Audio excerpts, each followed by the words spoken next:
Hello students, welcome back to simple biology. ನಾಳೆಯಿಂದ ನಿಮ್ಮ second PUC exam start ಆಗ್ತಾ ಇದೆ. ಸೊ ಆಲ್ ದಿ ಬೆಸ್ಟ್ ಹೇಳ್ತಾ ಇವತ್ತಿನ ವಿಡಿಯೋನ ಮಾಡ್ತಾ ಇದ್ದೀನಿ.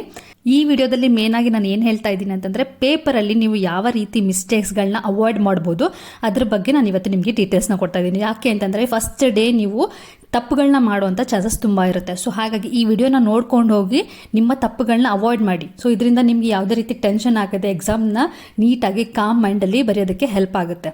ಯಾವ ರೀತಿ ಮಿಸ್ಟೇಕ್ಗಳು ಅಂತಂದರೆ, ಯೂಶಲಿ ನೀವು ಪೇಪರ್ನ ಎಂಟರ್ ಮಾಡ್ತಿರಲ್ಲ, ಎಷ್ಟೋ ಜನ ಫಸ್ಟ್ ಟೈಮ್ ನೀವು ಈ ಪೇಪರ್ಗಳನ್ನ ನೋಡ್ತಾ ಇರ್ತೀರ ಹೇಗಿರುತ್ತೆ ಏನು ಅಂತ. ಕೆಲವೊಂದು ಕಾಲೇಜಸ್ಸಲ್ಲಿ ಸ್ಯಾಂಪಲ್ ಪೇಪರ್ಸ್ಗಳನ್ನ ಪ್ರಿಪೇರ್ ಮಾಡಿ ಪ್ರಿಪ್ರೇಟ್ರಿಗೆಲ್ಲ ಕೊಟ್ಟಿರ್ತಾರೆ. ನಮ್ಮ ಕಾಲೇಜ್ಗಳಲ್ಲೂ ಕೂಡ ನಾವು ಸ್ಯಾಂಪಲ್ ಪೇಪರ್ಸ್ನ ನಾವು ಪ್ರಿಪೇರ್ ಮಾಡಿದ್ವಿ. ನಾನೀಗ ತೋರಿಸ್ತಾ ಇರೋದು ಎಕ್ಸಾಕ್ಟ್ ಹೇಗಿದೆ ಬೋರ್ಡ್ ಎಕ್ಸಾಕ್ಟ್ ಆಗಿಲ್ಲ, ಬಟ್ ಡೆಫಿನೆಟ್ಲಿ ನಿಮಗಿದು ಈ ಪೇಪರ್ ಏನಿದೆ ಹೆಲ್ಪ್ ಆಗುತ್ತೆ ನಿಮಗೆ ಅರ್ಥ ಮಾಡ್ಕೊಳ್ಳೋದಕ್ಕೆ. ಸೊ ಮೇನ್ ಆಗಿ ಪೇಪರ್ ಫ್ರಂಟ್ ಪೇಜಲ್ಲಿ ಏನೇನೆಲ್ಲ ಇರುತ್ತೆ ಅದನ್ನು ಹೇಗೆ ಫಿಲ್ ಮಾಡಬೇಕು ಅದನ್ನು ನಾನು ನಿಮ್ಗೆ ಇವತ್ತು ಹೇಳ್ತಾ ಇದ್ದೀನಿ. ಕ್ಲಿಯರ್ ಆಗಿ ಕೇಳಿಸ್ಕೊಳ್ಳಿ, ಸೊ ದ್ಯಾಟ್ ಯಾವುದೇ ರೀತಿ ಮಿಸ್ಟೇಕ್ ಆಗದೆ ಎಕ್ಸಾಮಲ್ಲಿ ನೀವು ನೀಟಾಗಿ ಫಿಲ್ ಮಾಡೋದಕ್ಕೆ ಹೆಲ್ಪ್ ಆಗುತ್ತೆ. ಸೊ ಈ ಪೇಪರಲ್ಲಿ ಮೇನ್ ಆಗಿ ಏನೇನೆಲ್ಲ ಫಿಲ್ ಮಾಡಬೇಕು ಅಂದರೆ, ಡೆಫಿನೆಟ್ಲಿ ನಿಮ್ಮ ರಿಜಿಸ್ಟರ್ ನಿಮ್ಮ ನಂಬರ್ ಏನಿದೆ, ನಿಮ್ಮದು 11 ಡಿಜಿಟ್ಸ್ ಏನಿದೆ ಅದನ್ನು ನೀಟಾಗಿ ಯಾವುದೇ ರೀತಿ ಮಿಸ್ಟೇಕ್ ಇಲ್ಲದೆ ಒಂದು ಕಾಮ್ ಮೈಂಡಿಂದ ನಿಮ್ಮ ಹಾಲ್ ಟಿಕೆಟ್ ತೊಗೊಂಡು ಅದನ್ನು ನೋಡಿಕೊಂಡು ನೀಟಾಗಿ ಫಿಲ್ ಮಾಡಿ, ಆಯಿತಾ. ಸೊ ಅದಾದಮೇಲೆ ಬೇರೆ ಏನೆಲ್ಲ ಇರುತ್ತೆ ಅಂದರೆ, ಸಬ್ಜೆಕ್ಟ್ ಕೋಡ್ ಕೇಳಿರ್ತಾರೆ. ಸಬ್ಜೆಕ್ಟ್ ಕೋಡ್ ನಿಮಗೆ ಅಕಸ್ಮಾತ್ ಗೊತ್ತಿಲ್ಲ ಅಂದರೆ ಬೋರ್ಡ್ ಮೇಲೆ ಬರೆದಿರ್ತಾರೆ, ಅದನ್ನಾದರೂ ನೋಡಿ. ಇಲ್ಲ ಬೋರ್ಡ್ ಮೇಲೆ ನಿಮ್ಗೆ ಅದು ಗೊತ್ತಾಗ್ತಿಲ್ಲ, ಕನ್ಫ್ಯೂಸ್ ಆಗ್ತಿದೆ ಅಂತಂದರೆ ನಿಮ್ಮ ಇನ್ವಿಜಿಲೇಟರ್ಸ್ನ ನೀವು ಕೇಳ್ಬೋದು. ಓಕೆ, ಅವರು ನಿಮಗೆ ಗೈಡ್ ಮಾಡ್ತಾರೆ ಏನು ಬರೀಬೇಕು ಅಂತ. ಇಲ್ಲ ಅಂತಂದರೆ ನಿಮ್ಮ ಹಾಲ್ ಟಿಕೆಟಲ್ಲೇ ನಿಮ್ಮ ಸಬ್ಜೆಕ್ಟ್ ಮುಂದೆ ನಿಮಗೆ ಅಲ್ಲಿ ಕೋಡ್ನ ಕೊಟ್ಟಿರ್ತಾರೆ, ಏನು ಕೋಡ್ ಇದೆ ಸಬ್ಜೆಕ್ಟ್ಗೆ ಅಂತ. ಆ ಕೋಡನ್ನೇ ಸಬ್ಜೆಕ್ಟ್ ಕೋಡ್ ಅಂತ ಹೇಳೋದು. ಸೊ ಯಾವ ಸಬ್ಜೆಕ್ಟ್ ಇದೆ ನಿಮಗೆ, ನಾಳೆಯಿಂದ ಕನ್ನಡ ಅಲ್ವಾ, ಸೊ ಕನ್ನಡ ನೀವು ಫಸ್ಟ್ ನೋಡ್ಕೊಳ್ಳಿ, ಕನ್ನಡದ್ದು ಕೋಡ್ ಏನು ಅಂತ ನೋಡ್ಕೊಳ್ಳಿ. ಸೊ ಹಾಗೆ ಪ್ರತಿಯೊಂದು ಸಬ್ಜೆಕ್ಟ್ಗೂ ಕೋಡ್ಗಳಿದೆಯಲ್ಲ, ಆ ಎಕ್ಸಾಮಲ್ಲಿ ನಿಮಗೆ ಆ ಕೋಡನ್ನು ನೀವು ಎಂಟರ್ ಮಾಡಬೇಕಾಗುತ್ತೆ. ಸೊ ಸಬ್ಜೆಕ್ಟ್ ಕೋಡ್ ಜಾಗದಲ್ಲಿ ಸಬ್ಜೆಕ್ಟ್ ಕೋಡನ್ನು ಬರೀರಿ. ನೆಕ್ಸ್ಟ್ ಅದನ್ನು ಬಿಟ್ಟರೆ ಇನ್ನೇನು ಫಿಲ್ ಮಾಡಬೇಕು, ನೀವು ಸಬ್ಜೆಕ್ಟ್ನ ಫಿಲ್ ಮಾಡಬೇಕು. ಯಾವ ಸಬ್ಜೆಕ್ಟ್ಗೆ ನೀವು ಅಪಿಯರ್ ಆಗ್ತಿದ್ದೀರಾ ಅದನ್ನು ನೀವು ಬರೀಬೇಕಾಗುತ್ತೆ. ಸೊ ಅದನ್ನು ಫಿಲ್ ಮಾಡಿ, ಮಿಸ್ಟೇಕ್ ಇಲ್ಲದೆ ಫಿಲ್ ಮಾಡಿ.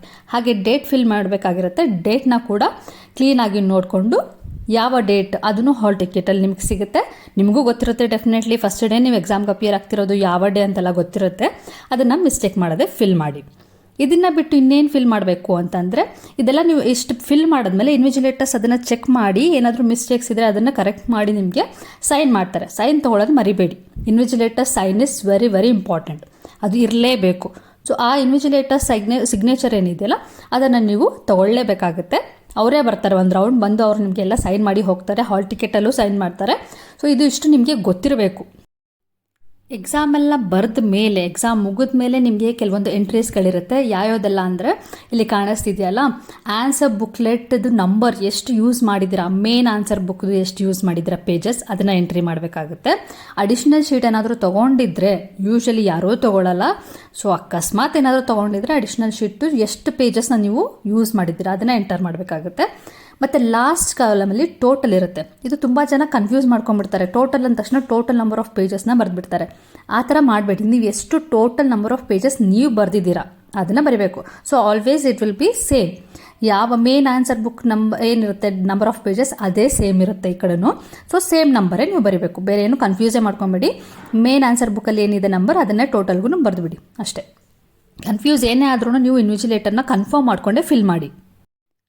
ಹಾಗೆ ಪ್ರತಿಯೊಂದು ಪೇಜಲ್ಲೂ ನಿಮಗೆ ರಿಜಿಸ್ಟರ್ ನಂಬರ್ ಬರೆಯೋದಕ್ಕೆ ಪರ್ಟಿಕ್ಯುಲರ್ ಪ್ಲೇಸ್ ಇರುತ್ತೆ. ಪ್ರತಿಯೊಂದು ಪೇಜಲ್ಲೂ ರಿಜಿಸ್ಟರ್ ನಂಬರ್ನ ಫಿಲ್ ಮಾಡಬೇಕಾಗುತ್ತೆ. ನೀವು ಟಾಪ್ ಆಫ್ ದ ಪೇಪರ್ ನಿಮಗೆ ಒಂದು ಬಾಕ್ಸ್ ಕೊಟ್ಟಿರ್ತಾರೆ, ಪ್ರತಿಯೊಂದು ಪೇಜಲ್ಲೂ ನಿಮ್ಮ ರಿಜಿಸ್ಟರ್ ನಂಬರ್ನ ಎಂಟರ್ ಮಾಡಿ, ಅದನ್ನು ಕೂಡ ಮರಿಬೇಡಿ.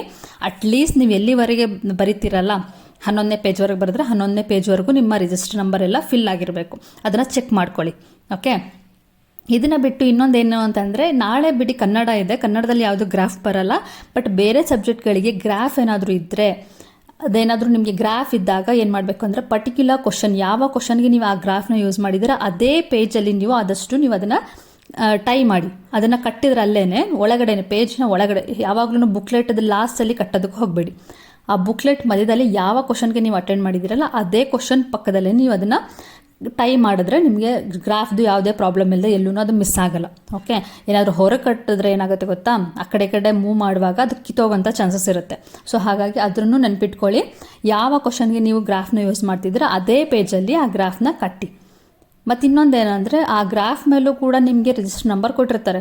ಆ ರಿಜಿಸ್ಟರ್ ನಂಬರ್ನ ಗ್ರಾಫಲ್ಲೂ ಕೂಡ ನೀವು ನಿಮ್ಮ ರಿಜಿಸ್ಟರ್ ನಂಬರ್ನ ಬರೆದಿದ್ರೆ ಮಿಸ್ ಆದರೂ ಕೂಡ ನಿಮಗೆ ಅದೆಲ್ಲಾದರೂ ಸಿಕ್ಕಿದರೆ ಅದು ನಿಮಗೆ ಮಾರ್ಕ್ಸ್ ಅವಾರ್ಡ್ ಆಗುತ್ತೆ. ಸೊ ಹಾಗಾಗಿ ನಿಮ್ಮ ರಿಜಿಸ್ಟರ್ ನಂಬರ್ ಅಲ್ಲೂ ಕೂಡ ಮಿಸ್ ಮಾಡದೆ ಬರೀಬೇಕು, ಅಲ್ಲೂ ಕೂಡ ಇನ್ವಿಜಿಲೇಟರ್ ಸಿಗ್ನೇಚರ್ನ ತೊಗೊಳ್ಬೇಕು.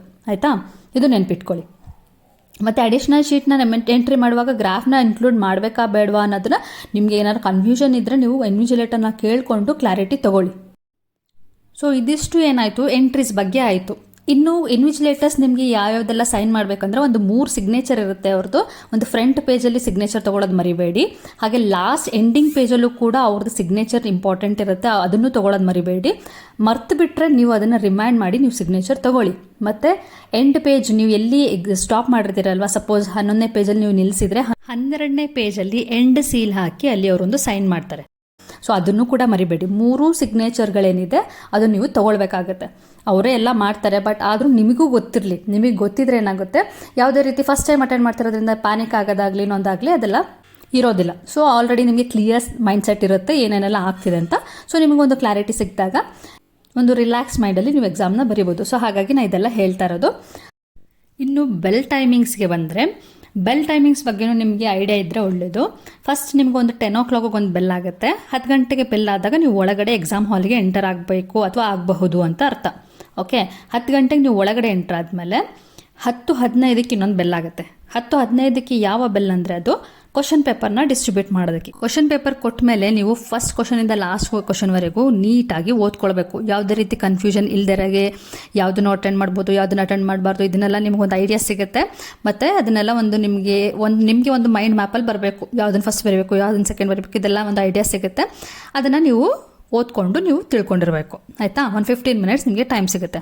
10:25ಕ್ಕೆ ಇನ್ನೊಂದು ಬೆಲ್ ಆಗುತ್ತೆ.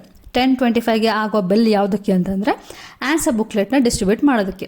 ಸೊ ಆನ್ಸರ್ ಬುಕ್ಲೆಟ್ನ ಇವರು ಡಿಸ್ಟ್ರಿಬ್ಯೂಟ್ ಮಾಡ್ತಾರೆ ಇನ್ವಿಜಿಲೇಟರ್ಸ್. ಡಿಸ್ಟ್ರಿಬ್ಯೂಟ್ ಮಾಡಿದ್ಮೇಲೆ ನೀವು ಅದು ಆನ್ಸರ್ ಬುಕ್ಲೆಟ್ನ ಇಮಿಡಿಯೇಟಾಗಿ ಬರೆಯೋದಕ್ಕೆ ಸ್ಟಾರ್ಟ್ ಮಾಡಬೇಡಿ. ಫಸ್ಟ್ ಈ ಎಂಟ್ರೀಸ್ ನಾನು ಸ್ಟಾರ್ಟಿಂಗಲ್ಲಿ ಏನು ಹೇಳಿದೆ ಅದೆಲ್ಲ ಫಿಲ್ ಮಾಡಿ. ಅದನ್ನು ಫಿಲ್ ಮಾಡೋದಕ್ಕೋಸ್ಕರ 5 minutes ಟೈಮ್ ಇದೆ.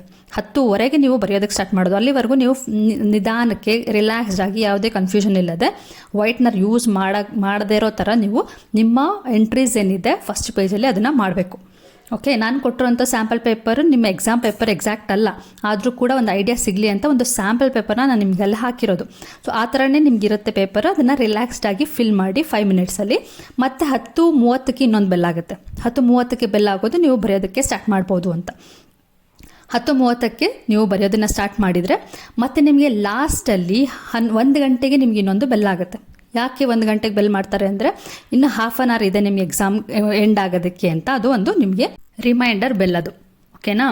ಸೊ ಈ ಸಲ ಏನು ರಿಸ್ಟ್ರಿಕ್ಟ್ ಮಾಡಿದ್ದಾರೆ ಅಂತಂದರೆ ಏನೇ ಕಾರಣಕ್ಕೂ ಸ್ಟೂಡೆಂಟ್ಸ್ಗಳು ಅರ್ಧದಲ್ಲೇ ಎದ್ದು ಹೋಗೋ ಹಾಗಿಲ್ಲ. ಎಕ್ಸಾಮ್ ಕಂಪ್ಲೀಟ್ ಆಗೋವರೆಗೂ ನೀವು 3 hours ಕಂಪ್ಲೀಟ್ ಆಗೋವರೆಗೂ ನೀವು ಎಕ್ಸಾಮಿನೇಷನ್ ಹಾಲಲ್ಲಿ ಇರಲೇಬೇಕಾಗುತ್ತೆ.